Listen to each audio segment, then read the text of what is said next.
انسانی زندگی اثرات لیتی ہے، اچھے اثر بھی ہوتے ہیں، برے اثر بھی ہوتے ہیں۔ انسان کو موسم کا اثر بھی ہوتا ہے، انسان پر اس کے خاندان کا اثر بھی ہوتا ہے، انسان پر صحبت کا اثر بھی ہوتا ہے۔ بالکل اسی طرح انسان پر اس کی نیکی کا اثر بھی ہوتا ہے اور گناہوں کا اثر بھی ہوتا ہے۔ نیکی دل کو سکون دیتی ہے، گناہ انسان کو پریشان کر دیتے ہیں۔ نیکی اللہ کی رحمت کو متوجہ کرتی ہے۔ پھر حالت یہ ہوتی ہے کہ انسان اپنی ان پریشانیوں کا حل کہیں اور ڈھونڈتا پھرتا ہے، حالانکہ جب گناہوں کی بیماری لگے تو اس کی شفا توبہ میں ہوتی ہے، اس کا حل اللہ کے حضور معافی مانگنے میں ہوتا ہے، پہچاننے میں ہوتا ہے کہ مجھ سے کہاں غلطی ہو گئی، کس جگہ جا کے کمزوری میں نے دکھائی۔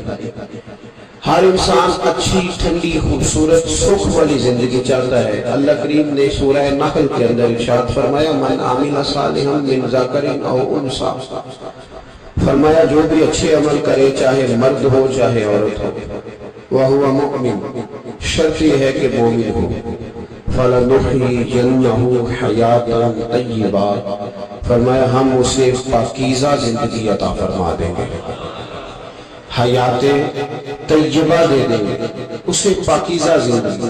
شرط کیا ہے؟ من عاملہ صالحا، نیک عمل کرے۔ کون سے عمل کرے؟ اٹھنا بیٹھنا کھانا پینا چلنا سونا جاگنا محتاط ہو، وہ نیکی کرے۔ قرآن پاک کے لفظوں کے حسن پر غور فرمائیے گا، فرمایا فَلَنُحْيِيَنَّهُ حَيَاةً طَيِّبَةً، ہم ضرور اسے پاکیزہ زندگی عطا فرما دیں گے، صاف ستھری زندگی، معیاری زندگی، خوبصورت شب و روز، آئیڈیل زندگی جس کو لوگ کہیں گے، وہ والی زندگی اسے دیں گے۔ اور دوسرے مقام پر سورہ طٰہٰ کی آیت نمبر 124 میں فرمایا وَمَنْ أَعْرَضَ عَنْ ذِكْرِی، جو ہمارے ذکر سے منہ پھیرے گا،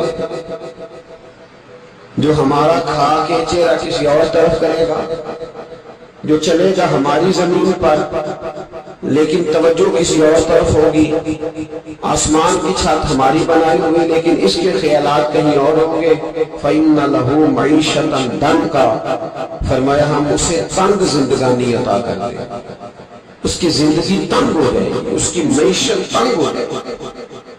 گناہ زندگی کو تنگ کر دیتے ہیں، نیکی زندگی میں آسانی پیدا کرتی ہے۔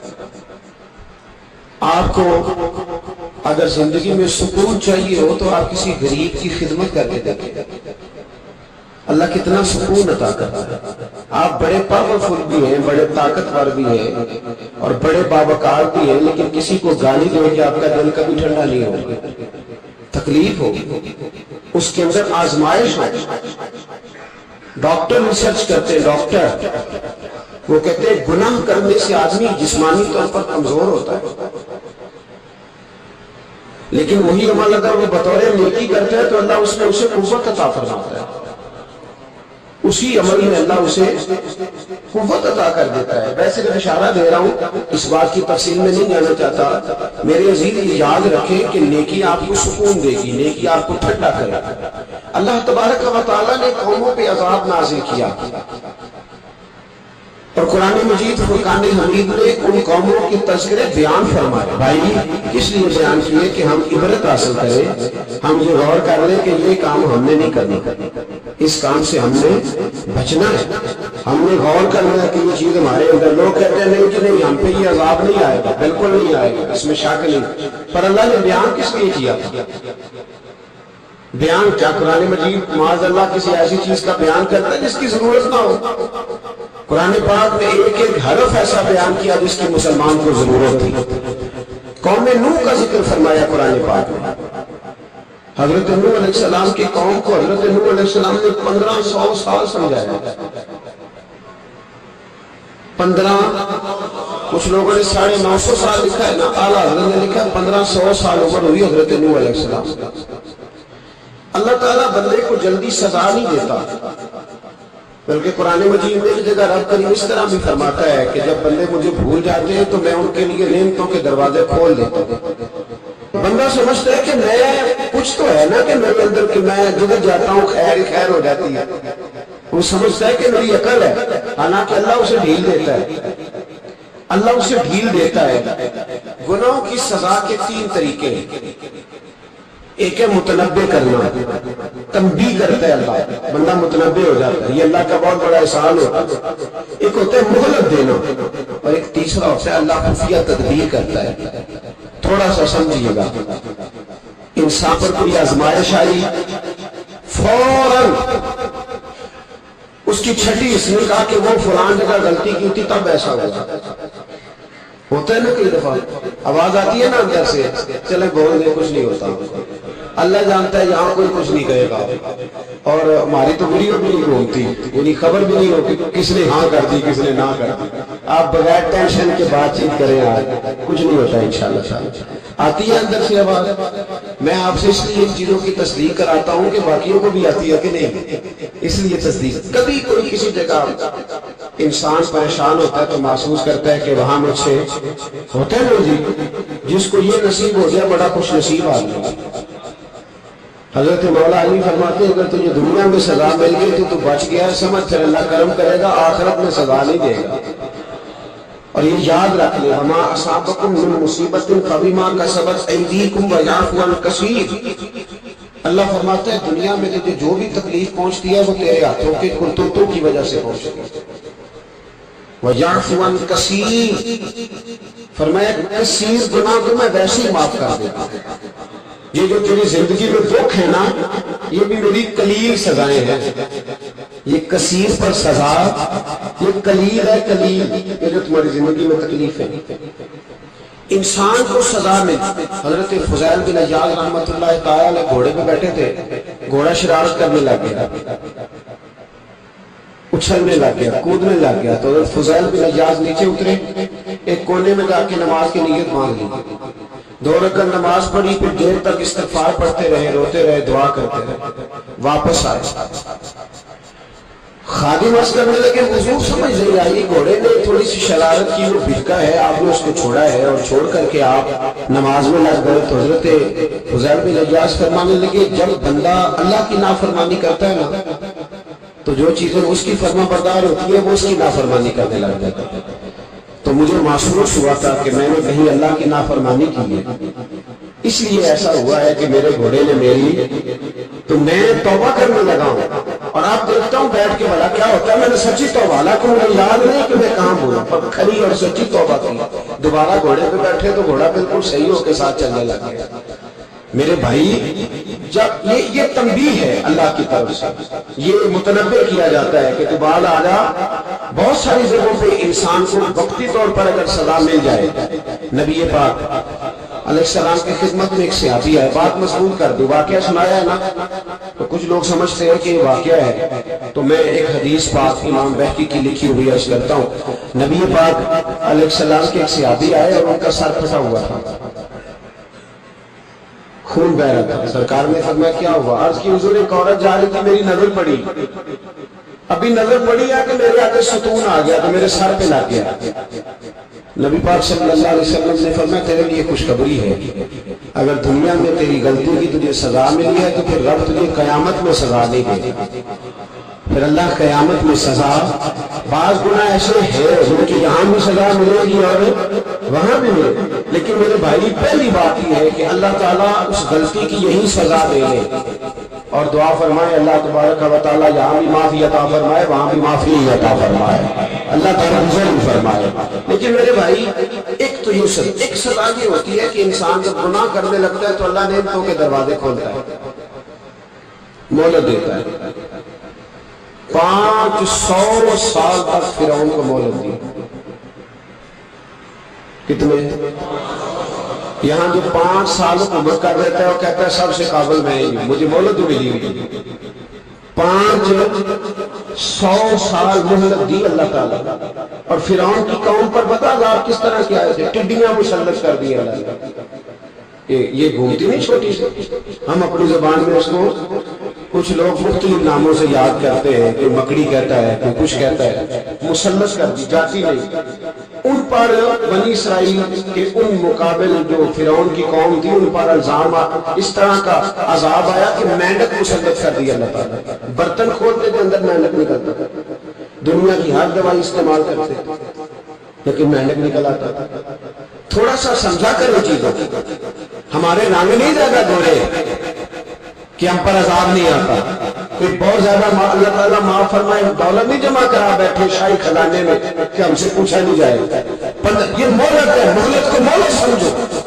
پھر جب پکڑ آتی ہے نا اللہ کریم کی, میں نے دیکھا ہے کروڑوں روپیہ 6 اولادیں. ایک شخص کے بچے باہر سے آ رہے تھے, وہ بندہ بیمار تھا. مجھے کہنے لگا حضرت جی دعا کریں میں ان کے آنے سے پہلے مر جاؤں ورنہ آگے مجھے مار دیں گے. دعا کریں. اتنی بے سکونی, کروڑوں روپیہ پڑا ہے تو یہ عذاب نہیں؟ کوئی ضروری ہے کہ اچھا نہیں بیسے میں تو سمجھ آئے گی. یہ جو سگا بیٹا بوڑھے باپ کے قریب سے گزر جاتا ہے سلام نہیں لیتا تو اس کو عذاب نہیں سمجھتے؟ یہ جو امت کی بیٹیاں, امت کی بچیاں, ہماری بچیاں ایک سال کے اندر 75,000 ہزار بچی ایک ڈویژن سے بھاگ کے شادی کر لی اور ایک صوبے سے, تو اس کو آپ اللہ کا عذاب نہیں سمجھتے؟ معمولی بات ہے. نہیں ہمارے رنگ ہو رہے, ہم بڑے سمارٹ ہیں. 1500 سال بولتی نوح علیہ السلام کی قوم. کتنے سال بول کے بتائیے, بول کے دوبارہ بولیے. 1500 سال. کوئی آدمی اپنی سمارٹنس پہ خوش نہ ہو جائے کہ 20 سال ہو گئے میں تو نافرمانی بھی کر رہا ہوں, روٹی بھی پک رہی ہے, میں تو حرام بھی کھا رہا ہوں, پھر بھی سب ٹھیک ہے. 1500 سال مہلت دی. پھر حضرت نوح کہنے لگے اللہ میں نے تو بڑا سمجھایا نہیں بات ہے. تو رب کریم نے فرمایا کشتی بناؤ. اللہ کے پیغمبر کشتی بنانے لگے تو قوم مذاق اڑانے لگے. آپ کیا کرنے لگے ہو؟ اب کشتی بنانے لگے ہو, خیر تو ہے, قوم مذاق اڑا رہی ہے. حضرت نوح علیہ السلام کا آپ نے کشتی بنائی, پانی کہاں سے نکلا, نہ بارشیں ہوئی نہ سیلاب آئے. ایک تندور تھا اس کے اندر سے پانی نکلنا شروع ہو. کبھی تندور سے بھی پانی نکلا ہے, اور جب نکالنے والا چاہتا ہے تو وہاں سے بھی ایک تندور سے پانی نکلا. اتنا نکلا, اتنا نکلا, اتنا نکلا کہ قوم ساری ڈوب گئی. قرآن مجید کے صفحات شہادت دیں گے کہ حضرت نوح کی قوم کا بچہ بہ گیا. بچے صرف وہ تھے جو حضرت نوح کے ساتھ ہو, تباہ ہو گئی. اللہ بے نیاز ہے, بے نیاز. 1500 سال مہلت ملے اور تو پھر بھی کہے رب بڑا کریم ہے معاف کر دے گا. 1500 سال تجھے گنجائش دے اور تو کہے کوئی نہیں بات معافی ملنی چاہیے ابھی بھی. میرے بھائی حضرت صالح علیہ السلام کی قوم, حضرت صالح نے تبلیغ شروع کی تو کہنے لگے پہلے معجزہ دکھاؤ. جی آج تو نہ لوگ معجزے مانتے, آج بھی لوگ کرامتے ہیں معجزے. اللہ معاف کرے, جو چیزیں معجزہ تو ہو نہیں سکتا لیکن آج بھی لوگ, آپ یقین کریں, کہتے ہیں یہ بڑی نمازیں پڑھتا ہے تو پھر بخشا کیوں نہیں, یا پھر کیوں نہیں منو سلوا کیوں نہیں اترا اس کا. پھر میں بھی اسی طرح ہوں, کیا اس کے اندر خوبی آ گئی. مولوی بھی ویسے ہی ہے, سنی جو ویسے ہی ہے. لوگ مان نہیں رہے, لوگ نہیں رہے, مان نہیں رہے. ابھی بھی لوگ بحث نہیں کرتے. کیا فرق آ جائے جی, ویسے ہی سارے. اللہ تعالیٰ سے ڈرنا چاہیے. ہمیں سامنے والے کی طرف دیکھ کر صحیح ہونے کا حکم نہیں ہے, ہمیں اپنی اصلاح کا حکم ہے. اپنی طرف دیکھ کے اپنے آپ کو ٹھیک کرنے کا. الزام لگا کے گزر جانا اس کا کوئی مطلب ہے؟ سنو اور یاد رکھو. حضرت صالح علیہ السلام سے کہنے لگے پہلے معجزہ دکھائیں, تو حضرت صالح علیہ السلام نے فرمایا اونٹ کہاں سے پیدا ہوتے ہیں؟ کہا اونٹنی کے بطن سے. فرمایا آؤ میں تمہیں پہاڑ کے اندر سے اونٹنی پیدا کر کے دکھاتا ہوں. کہاں سے؟ پہاڑ کے اندر سے. حضرت نوح ساتھ لے کے گئے تو پہاڑ کے اندر سے اونٹنی نکلی, اونٹنی بھی کامل تھی, اس کے پیٹ میں بچہ, اور اونٹنی اتنا دودھ دیتی تھی کہ ساری بستی دودھ پی جاتی تھی, پھر بھی دودھ بڑھ جایا کرتا. لیکن حضرت نوح علیہ السلام نے فرمایا تم نے دیکھ تو لیا یہ اسے, یہ جتنا دودھ دے گی روٹی بھی اتنی کھائے گی. ایک دن تم سارے پانی پیو گے, ایک دن یہ سارا پانی پیا کرے گی. ایک دن تم سارے باقی جانوروں کو گھاس کھلاؤ گے, ایک دن یہ اونٹنی کا نام کیا, ناقۃ اللہ. اللہ کی اونٹنی. کس کی اونٹنی؟ نام کیا ہے؟ اللہ کی. یہ اللہ کی اونٹنی. تو حضرت نوح علیہ السلام کی اونٹنی فرمایا اس کی بے ادبی نہ کرنا. باز نہیں آئے لوگ، باز نہیں آئے. کہنے لگا یہ دودھ دینا تو ٹھیک ہے، پر یہ جو سارا پانی پی جاتی ہے نا یہ صحیح ہے. یہ جو ساری گھاس کھا جاتی ہے یہ نہیں ٹھیک. دودھ دینا تو ٹھیک ہے، یہ نہیں صحیح. آپ نے فرمایا اسے کچھ نہ کہنا، اللہ کی اونٹنی. میں کہا کرتا ہوں ان لوگوں نے ناقۃ اللہ کی بے ادبی کی. حضرت نوح علیہ السلام کی اونٹنی کی ٹانگیں کاٹ لی، صالح علیہ السلام. اور دیکھو اللہ بڑا بے نیاز ہے، اگر پیدا کرنا جانتا ہے تو حفاظت کرنی نہیں جانتا.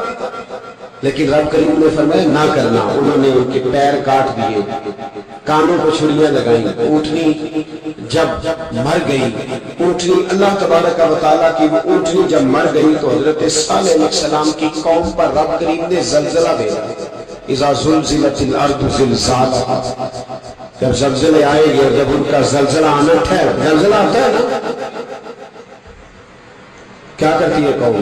لا الہ الا اللہ، لا الہ الا اللہ، کلمے جاری ہو جاتے. بلکہ ایک دفعہ ایسا بھی ہوا کہ مسجدوں میں اعلان ہونے لگے زلزلہ آ رہا ہے. جو فجر کے لیے نہیں اٹھے زلزلے کے لیے وہ بھی اٹھ گئے. جن کا دعویٰ ہے نا میری سویرے آنکھ نہیں کھلتی، ان کی لگی نہیں کتنے گھنٹے، بعد میں بھی نہیں لگی. ٹی وی پہ اعلان ہوتے رہے کوئی نہیں آ رہا، سو جاؤ چپ کر کے. لیکن آنکھ لگی. موت سے تو ڈرتا ہے، اللہ سے ڈرتا ہی نہیں. موت کا خوف ہے، رب کا نہیں. زلزلہ آیا، ساری قوم تباہ ہو گئی. بتاؤ اگر ناقت اللہ کی گستاخی ہو تو اللہ ناراض ہو جاتا ہے، اور اگر اولیاء اللہ کی ہو، اگر اولیاء اللہ کی ہو تو رب ناراض نہیں ہوتا. شرم نہیں آتی لوگوں کو داتا صاحب کی بے ادبی کرتے ہیں، شرم نہیں آتی لوگوں کو غوث اعظم کی گستاخی کرتے ہیں، حیا نہیں آتی جنہوں نے دین پھیلایا ان کی بے ادبی. میں درد سے کہتا ہوں، رو کے کہتا ہوں، اور اگر کلیجہ پھٹ سکے تو میں دکھاؤں زخم کتنے. ایک حج کے موقع پر ایک بابا جی، اس سال 4,80,000 روپے کا پرائیویٹ حج تھا، اور بابا جی کی کیفیت کمزور تھی، بیچارے بیمار تھے. اس کے باوجود وہ گئے. بوڑھے آدمی جا کے بیٹھے، بزرگ. اور کتنی مشکل ہے وہاں مینا، مزدلفہ، عرفات، طواف زیارت، کتنا مشکل کام ہے طواف زیارت کرنا، طواف وداع کرنا. کس کٹھن سے حج کیا، بڑھاپے میں، پیسے نہیں لگائے. اور جب وہ روضہ رسول پہ گئے صلی اللہ اور انہوں نے جا کے نبی پاک صلی اللہ علیہ وسلم کے روزے کی طرف منہ کر کے درود شریف پڑھا تو ایک ملا نے اٹھ کے کہہ دیا تو مشرک ہے. تو میری روح کانپی. میں نے کہا تجھے شرم نہیں آئی، حیا نہیں آئی؟ اس کی عمر دیکھ، کس بڑھاپے میں کہاں سے چلا، کہاں آیا. یہ مشرک ہوتا تو کسی منظر میں جاتا، یہ مشرک ہوتا تو کسی گرجے میں جاتا. یہ مشرک نہیں، یہ مومن ہے. اور یہ وہ والا مومن ہے جس کے سینے میں دل تک دھڑکتا ہے تو خالی دھڑکتا نہیں، ساتھ میں محمد عربی پہ درود و سلام بھی کرتا ہے. شرم نہیں آتی لوگوں کو؟ اتنی بڑی گستاخی کرتے. جو روضہ رسول پہ آیا مشرک ہے. میں نے تو مولوی کو صاف صاف کہا تھا، میں نے کہا اگر میں مشرک ہوں تو نکالو، مشرک کا داخلہ تو یہاں ویسے منع ہے. شرم نہیں آتی؟ اپنی زبان کا پاس کرو کچھ. اتنا ظلم، اتنی بڑی فرقہ واریت امت میں، اتنا امت کو تقسیم کرتے ہو تمہیں شرم نہیں آتی؟ جہاں سے اتحاد کا پیغام دینا چاہیے وہاں سے تم لوگوں کو فرقے کا پیغام دیتے ہو، تم مقصود فرقے کی تبلیغ کرتے ہو. خدا را تو میں کہہ رہا ہوں ناقت اللہ کی بے ادبی پہ عذاب آتا ہے، تو اولیاء اللہ کی بے ادبی پہ نہیں آتا. داتا صاحب سارے اس کی تبلیغ کرتے رہے، ایک آدمی نے اٹھ کے کہہ دیا جناب وہ تو شرک کہتا ہے. تو رب کریم ناراض نہیں ہوتا ان باتوں سے. ہمیں خیال کرنا چاہیے، اللہ سے ڈرنا چاہیے. ان چیزوں سے عذاب آتا اور آ رہا ہے، اللہ تعالیٰ ہمیں محفوظ کرے. اللہ ہمیں اس سے قوم لوط پہ بھی عذاب آیا. ہم جنس پرستی، مرد مردوں سے بدکاری کرتے ہیں. حضرت نوح نے سمجھایا کہ یہ کام درست فطرت کے خلاف ہے، یہ کام درست نہیں. جب انسان یہ کام کرتا ہے تو زمین اور آسمان کانپتے ہیں. اب میں کیسے کھول کے بتاؤں، میرے پاس اعداد و شمار ہے کہ پاکستان کے اندر اسلام کی کیفیت کیا ہے اور کس طرح کر کے لوگ، میں تو رونا روتا رہتا ہوں داڑھی کا. لوگ کئی دفعہ کہتے ہیں حضرت صاحب پہلے بھی آئے تھے تو داڑھی کی بات، پھر بھی آئے تو داڑھی کی بات، تو میں رونا روتا ہوں، اس لیے روتا ہوں کہ جو کلین شیو نوجوان ہوتا ہے وہ امرت کے حکم میں اس پر وہی حکم لگتا ہے جو عورت پہ لگتا ہے، اس کے ساتھ مرد کا اٹھنا بیٹھنا اسی طرح ناجائز ہے جس طرح عورت کے ساتھ۔ حضرت جنید بغدادی رحمت اللہ تعالیٰ علیہ کے سامنے ایک شخص دیکھا، وہ کتنا خوبصورت نوجوان جا رہا ہے، تو آپ فرمانے لگے تو حافظ قرآن نہیں کہا؟ ہاں۔ فرمانے لگے جا اپنے حفظ کی خیر منا۔ وہ شخص کہتا ہے میں نے اس بغیر داڑھی والے کلین شیو نوجوان کو بری نظر سے دیکھا، مجھے قرآن پاک ہی بھول گیا، سارا قرآن پاک بھول گیا۔ اور کتنے سال میں دعائیں کرتا رہا، بیت اللہ کے طواف کرتا رہا، میں یاد بھی کرتا تو نہیں ہوتا۔ کیسے؟ اب تو ہمارا نعت کہاں بیوٹی پارلر سے ہو گیا، ہم کسی اور کو کیا پیغام دیں؟ وہ پیغام، وہ نظام، وہ طریقہ کار جس کا حکم تھا شریعت میں، قوم لوط پر عذاب آیا۔ صحیح بیٹھتے ہوں گے بچے جو موٹر سائیکلوں پہ بیٹھتے ہیں، میں نے گجرانوالہ کی سڑکوں پہ بچوں کو، نوجوانوں کو جو تماشے کرتے ہیں سرے عام دیکھا ہے تو مجھے ڈر لگتا ہے، اور کوئی روکنے والا نہیں، شغل ہو رہا ہے، ہنس رہے ہیں، اور سامنے عورتیں بھی ہے، سب ہو رہا ہے۔ کتنی تکلیف کی بات۔ حضرت نوح کی قوم یہ کام کرتی تھی، قرآن پاک نے بیان کیا ہے۔ حضرت نوح نے سمجھایا، فرمایا رب کریم نے تمہیں اپنی خواہش پوری کرنے کے لیے جائز طریقہ عطا فرمایا، عورتوں سے نکاح کرو، اور اس نکاح کی برکت سے جو اللہ تمہیں اولاد دے گا اس کو اللہ تبارک و تعالیٰ تمہارے لیے باعث بخشش بھی فرمائے گا۔ لیکن جب قوم نہ مانی تو جو قوم لوط کا عمل کرے اس کا علاج قرآن نے بیان فرمایا کہ آسمان سے پتھر برسیں گے، پھر پتھر برسے، اور جن کے بڑے بڑے اچھے دماغ تھے ان کے دماغ چکنا چور کر دیا، تباہ کر دیے گئے، ان کے دماغ زمین پر بچھاڑ دیا گیا۔ اللہ مہلت دیتا ہے، لیکن اس کا مطلب یہ نہیں کہ انسان توبہ نہ کرے۔ حضرت شعیب علیہ السلام کی قوم پر بھی عذاب آیا، اس لیے کہ بدگرانتی کرتی تھی، ناپ تول میں کمی کرتی تھی۔ میں نے کہا تھا شب قدر کی رات کہ یہ کوئی تماشا ہے کہ شب رات آئی تو ساری رات روتے رہے، یا اللہ معاف کر دے، یا اللہ معاف کر دے، رو رو کے چیخے مار مار روئے۔ شب قدر آئی تو پھر چیخے ماری، ساری رات روئے۔ تو جس بندے کا پروگرام ہی نہیں سویرے بدلنے کا، دکان پہ بیٹھ کے پھر وہی ناپ تول میں کمی، پھر وہ اللہ تعالیٰ معاف کرے۔ میں ایک مضمون پڑھ رہا تھا تو وہ فوڈ کے اسپیشل لوگ نے لکھا تھا مہربانی کرو ملاوٹ ہی اچھی چیز کی کر لو، مرچ میں چیری تو نہ ملاؤ اینٹوں کی، وہ تو بیمار کرتی ہے، وہ تو خون کی آنتوں کو روک دیتی ہے۔ وہ کہنے لگا، اور وہ کہتا میں تمہیں بتاتا ہوں کون سی چیز ملائی جا سکتی ہے، وہ ملاؤ۔ خدا را اس قوم پہ رحم کرو، مہربانی۔ ایک دوست ہے ہمارے، میں وزیر آباد میں ان کے گھر بیٹھا تھا تو ایک میڈیکل، میرا کسی شخص پہ اعتراض کرنے کا میں مجبور بات کرتا ہوں۔ میں ایسے ڈاکٹروں کو جانتا ہوں جو اللہ تعالیٰ فضل کرے، سچ مچ کے نیک ہیں، اچھے لوگ۔ تو بچے کا میڈیکل سٹور ہے، تو والد بیمار ہو گیا، تو کہتا ہے ابا جی ڈاکٹر صاحب نے کہا آپ کو ڈریپ لگنی ہے، تو سگے باپ کو ڈریپ لگانے لگا، تو باپ کیا کہتا ہے؟ کہتا ہے پتر تیری مہربانی مجھے کوئی اصلی لائی، وہ نہ لائیں گے تو لوگوں نے لانے۔ اب وہ پیار سے سنا رہا ہے بات۔ میں نے اسے کہا کہ یہ تو ڈوب مرنے کا مقام ہے، ڈوب مرنے کا مقام ہے کہ جس ملک کے اندر دوائی بھی صحیح نہ بکے، اصلی نہ ملے، دوائی بھی، اور پھر وہ قوم کہے کہ ہم نے تو پورے روزے رکھے، ہم نے تو بڑا صدقہ اور خیرات کیا، دوائی بھی اصل نہ ملے۔ جناب شعیب علیہ السلام کی قوم ناپ تول میں کمی کرتی تھی، اللہ تبارک و تعالیٰ نے ان پر بتا عذاب کس طرح کا بھیجا، شدید گرمی ہوئی۔ اللہ ہمیں محفوظ فرمائے، سارے آمین کہہ رہی ہے، دیکھیں کتنا اچھا موسم کر دیا رب کریم، اللہ ہمیں محفوظ فرمائے، اللہ رحمت فرمائے۔ شدید گرمی کی لہر آئی، باہر اتنی گرمی ہوئی کہ لوگ اپنے گھروں میں گھس گئے، جس طرح سورج کی شعاعیں گھروں کے اندر داخل ہو جاتی، اس طرح گرمی کی لہر اندر داخل ہوئی، اور جس طرح کسی کو آگ لگ جائے تو وہ آدمی اچھلتا کودتا ہے نا، اس طرح یہ لوگ اچھلنے لگے اور اچھل کود کے مر گئے۔ جرم کیا تھا؟ ناپ تول میں کمی کرتے تھے۔ حضرت داؤد کی قوم بھی تباہ ہوئی، جرم کیا تھا؟ ہفتے والے دن مچھلیاں نہیں پکڑنی تو یہ پکڑتے تھے۔ حکم ہے نا مسلمان کو نماز کے ٹائم کوئی اور کام نہیں کرنا، نماز پڑھنی ہے۔ میرا خیال ہے مسلمان تو فٹافٹ آ جاتے ہیں، سارے پہنچ جاتے ہیں نا مسجدوں میں۔